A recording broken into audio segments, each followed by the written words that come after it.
तो hello friends, मैं हूं बिहारी बॉय और आज हम बात करेंगे कांग्रेस का जो मैनिफेस्टो आया था, थोड़ा उसके ऊपर बात करेंगे। क्योंकि इन्होंने जो बीजेपी को इस बार तोड़ में लाया था, तोड़ दिया था, उसमें उन्होंने सबसे बड़ा उनका आरक्षण वाला एक था कि हर महिलाओं को हम 8,500 रुपया देंगे। इन्होंने ऐसा बेचा था कि मतलब हद हो गया था। हम एक और इंसान को हम लोग इस बार चुनाव में भूल गए, वो है हमारे केजरीवाल भैया। इनको हम लोग ऐसा भूल गए जैसे लग रहा है कि इनको याद ही नहीं है, क्योंकि इन्होंने भी बड़ा डायलॉग मारा था। इन्होंने मारा था कि जेल का जवाब वोट से। दिल्ली वाले ने ऐसा किया है कि उस पर ऊपर भी थोड़ा बात करेंगे लास्ट में। तो पहले बात करते हैं कि कांग्रेस का जो अभी जितना भी उनका ऑफिस रूम है, उनके बाहर औरतों का लाइन लग गया है कि हमको सारे ये कोई ऐसा कुछ नहीं है, इनसे कोई ऐसा संदेश नहीं है। कांग्रेस ने ही तो निकाली है योजना। देखो आप, हमारे पास फॉर्म है, लोगों भी नहीं ये है। देखो सारी लेडीज आई है फॉर्म भरने के लिए, तो आप फॉर्म भरवाओ। नहीं, ऐसा कोई सूचना नहीं है, मैं कोई नोटिस नहीं। यानी कि ये फर्जी है, ये सब फर्जी है। ये सिर्फ चुनाव में उसके वोट इकट्ठे करने का वो है, हाँ, है ना? वोट करने का ये बनाया है। और जब कोई फॉर्म निकलता है तो कोई ऐसे लोगो नहीं आता है। ये देखो, इस पे तो राहुल गांधी का भी फोटो बन रहा है, कांग्रेस का पंजाबी छप रहा है। फॉर्म में कोई ऐसा फोटो नहीं है। कोई फिर भी जब बीजेपी निकाला था तब भी फोटो नहीं था। देख लो बहनों, सिर्फ ये कांग्रेस की एक चाल है, सिर्फ वोट लेने के लिए चाल है, कोई योजना नहीं है ये। यानी कि कांग्रेस फर्जीवाड़े कर रही है, बहुत सारे फर्जीवाड़े कर रही है, आम जनता को बरगला रही है वो। 8,000 रुपया कब मिलेगा? इन्होंने क्या किया, एक फॉर्म बनाया। अब फॉर्म बना के चुनाव के पहले इन्होंने पूरा घर घर में बंटवा दिया। इनको मतलब इस बार इन्होंने चुनाव जो लड़ा है ना, पूरा झूठ का मुद्दा में अच्छा तरीका से लड़ा है कि कैसे झूठ बोलना है और कैसे लोगों को बरगलाना है। क्योंकि पता है जनता फ्री की चीज़ तो मिलेगी तो पहाड़ पे चढ़ जाए। ये तो 8,500 रुपया तो बहुत होता है गरीब इंसान के लिए। तो इन्होंने क्या किया, 8,500 का एक फॉर्म बनाया और फॉर्म बना के हर घर में बंटवा दिया। बोला कि 8,500 रुपया चुनाव के बाद आपको मिलेगा, 4 जून के बाद। अब लाइन लग गया है। अब उनको मारा पीटा जा रहा है, वहाँ से भगाया जा रहा है कि चलिए यहाँ से चलिए। क्यों? अब उनको वो इज्जत नहीं दे पा रहे जो उस टाइम दे पाए। 4 जून के बाद क्या हो गया? 4 जून के बाद पब्लिक बुर्बक बन गई।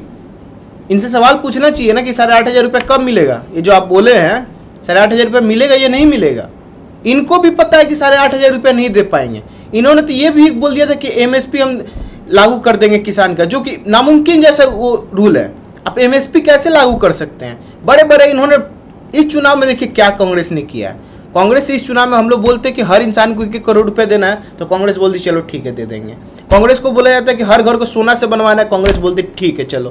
क्योंकि मरता क्या नहीं करता, क्योंकि वो तो पहले ही से 50-60 सीट पे था। उसको पता है कि झूठ भी बोलेंगे तो कम से कम 100 सीट पर जाएंगे। तो उन्होंने भरपूर मात्रा में झूठ बोला इस बार। जितनी भी लेडियाँ लगी हैं, लेडीज लोग वहाँ पे लाइन में लगा हुआ है। अब परेशान है कांग्रेस। अब वीडियो निकल के आ रहा है, वीडियो देख लीजिएगा। वीडियो ऐसा वीडियो निकल के आ रहा है कि मतलब बोला जा रहा है, औरतें बोल रही है कि तो हमको बुड़बक बना दिए जी। ये तो हमको बोले कि 8,500 रुपये देंगे, 1 रुपया अभी तक अकाउंट में नहीं आया है।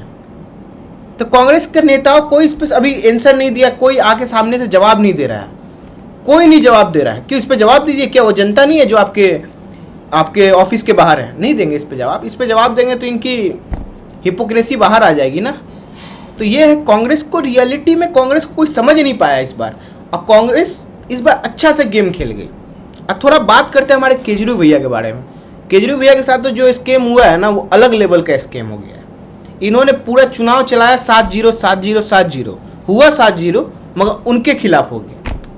और दिल्ली की जनता ने ऐसा धोखा दिया है, वो बोलते जा रहे थे कि नहीं भैया जेल का जवाब वोट से, जेल का जवाब वोट से। जनता ने जेल का जवाब वोट से दे दिया। जनता ने बोला कि ठीक है सर, आप तिहाड़ी जेल में रहिए, हम इधर देख लेते हैं। उनको सिर्फ 3 सीट आया है, वो भी पंजाब से। दिल्ली से 7 के 7 हार गए हैं। इसका मतलब ये हुआ कि दिल्ली वाली जनता चाहती है कि आप जेल में रहें, क्योंकि आप पूरा चुनाव तो आप यही बोले हैं कि 7-0। तब इन्होंने लिखित दिया था एक न्यूज़ चैनल पे कि हम 7 के 7 सीट जीत रहे हैं दिल्ली से। क्या हुआ आपको 7 के 7 सीट? मोदी तो उधर भले 40-50 सीट कम हो गया तो उसके पीछे पूरा लोग पड़ गए हैं। आप लोग को वादा का क्या? आप लोग जो लिख के चल रहे थे, राहुल गांधी जो बोले थे कि लिख के ले लो इस बार मोदी हार जाए, कहाँ हार गया? एनडीए का फिर से सरकार बन गया। तो ये जो इस बार फेंका फेंकी चला है चुनाव में, भरपूर मात्रा में चला है कांग्रेस और इंडिया अलायंस की तरफ से। अब वही अलायंस अब इस पे कोई सवाल जवाब नहीं कर रहा। अभी इनका एक ही मुद्दा चल रहा है, अरे मोदी का 40-50 सीट कम हो गया, 40-50 सीट कम हो गया। अरे किस तरह का मतलब IQ लेवल आप लोग का? वो अभी भी 240 पे खड़ा है, आप लोग कहाँ खड़ा है? 33 पार्टियां मिल के आप लोग कहाँ खड़ा है ये देखिए ना। 33 पार्टियां मिल के आप लोग 230-33 पार कर पाए हैं, समझ रहे हैं? वो तो टॉपर है क्लास का कि 33 बच्चा को अकेला हरा दिया है, तब आप लोग उसके पीछे पड़े हुए हैं। और ऊपर से आप ही लोग को उम्मीद था कि 300 पार हो गया होगा, 300 पार होना चाहिए था उसको। सोचिए कि उसका कितना इम्पैक्ट है उसका आप लोग के ऊपर, कि आप लोग को भी डर है उससे कि 300 ये पार कर सकता है। खुद के कॉन्फिडेंस नहीं है, मोदी पे सबको कॉन्फिडेंस, हमको तो लगता है विपक्ष को भी मोदी पे कॉन्फिडेंस है, खुद पे कम कॉन्फिडेंस है।